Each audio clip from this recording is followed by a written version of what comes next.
is accusing me of vile crimes. People are calling it tea and drama. The first time in 7 years, I deleted all of my social media.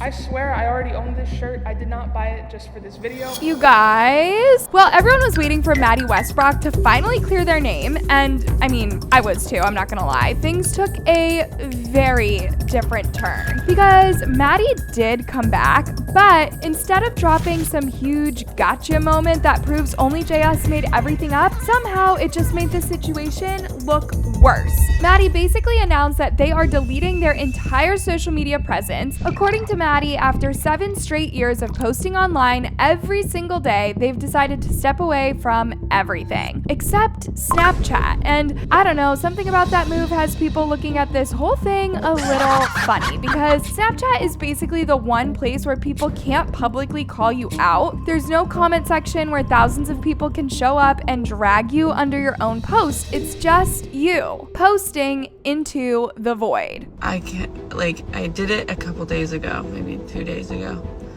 And I just realized that throughout my entire 7 years of doing social media, I've never taken a break. I've never just not. For 7 years, so like every day I was doing it. Let's see.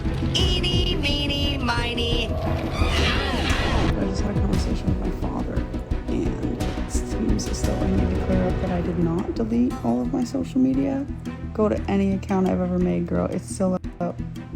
I just deleted them from my phone because I needed a break. And the internet noticed that immediately. One person wrote, deleting everything but the one app that pays you the most to post. And another said, and where we can't leave public comments. Now, I'm just reading what people are saying, but some viewers feel like Maddie isn't really trying to heal. One comment even said, innocent people don't delete social media. And whew, you already knew the internet ran with that one. Because if you thought the OnlyJS situation was messy before, it just got another twist. Noor Dabash, the same Noor who, as y'all know, accused Maddie's former roommate Nick of assault a few years ago, has now spoken up again. And let's just say she did not come out defending Maddie. In fact, Noor basically confirmed that some of the behavior OnlyJS has been talking about for the past few weeks was, in her words, very weird. My experience with Maddie when I was 17 years old was very inappropriate and very weird behavior coming from somebody who was 20 years old. She talked about being around Maddie when she was still She talked about alcohol being present, and she also made it clear that when she was trying to deal with the whole situation involving Nick, Maddie wasn't exactly rushing in to help. Also providing alcohol and an apartment for said to drink in. Maddie also continued to stand behind their old roommate after multiple people had come out about them getting by him.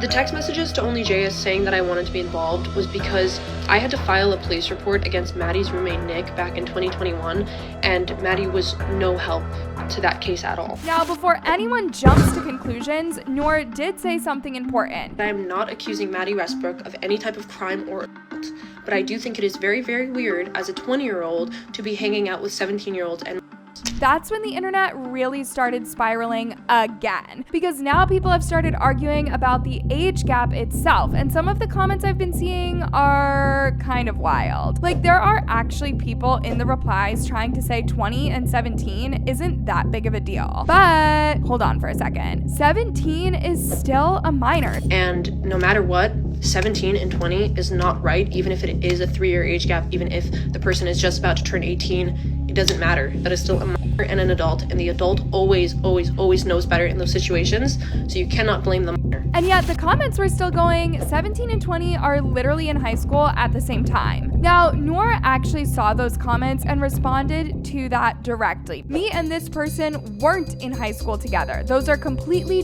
different situations. So yeah, even the age gap discussion itself has turned into a whole other debate online. Now, of course, we wouldn't even be here talking about any of this if it wasn't for OnlyJS. And yes, that t-shirt they wore that said, I like older women, that was diabolical. I swear I already owned this shirt. I did not buy it just for this video. And you know what? Right before I hit record, I saw this post saying, when you find another piece of evidence but the situation is too old to revive. And my first thought was, no, it's not. But jokes aside, they did come with receipts, and not just one screenshot, a lot of them. Which is exactly why this situation started getting so much attention in the first place. But now things have taken another turn because some of Maddie's fans are pushing back hard, to the point where people are now trying to get OnlyJS completely canceled. There is apparently even a reward floating around online for anyone who can report their content and get their videos taken down. And at first, it started at around $1,000, and then it went up, and now some people are claiming that the number has climbed all the way to $30,000. If I get one more strike on this account, they're gonna delete my entire page. And you know what? I'm at the point that I don't care. I don't care. Can you imagine hating somebody so much that you're willing to pay people money to just try and get them removed from social media? And I'm never gonna know who you are. Went from $1,000 to $2,000 to get a video taken down of mine, and upping it from $25,000 to $30,000. $30,000, half your net worth to remove my account. I have connections at TikTok, and I've already talked to them.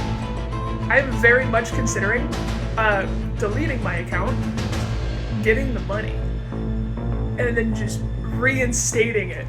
And according to OnlyJayus, the reason that they even started speaking out in the first place was because other people were reaching out to them privately with their own stories, which, if that's true, that is a very serious claim. But this is also where things get tricky, because a lot of the claims that people are talking about don't always come with clear screenshots. Some of them are just people sharing their experiences. And the internet is split, like always. Some people believe the victims right away, and others end up blaming them instead, which I'm not gonna lie, it's pretty weird to watch. Because some viewers are saying if they had been sitting on all this information the whole time, why release it now? Why wait until this moment to drop the screenshots and everything else? I love how people speak out when the heat is on them. They're both trash. If you knew and said nothing, you are also the problem. Something about Bella is weird. She's giving obsessive, X vibes. Maddie is weird too, but Bella is just scary. She's definitely dealing with anger issues. Now, I will say this though.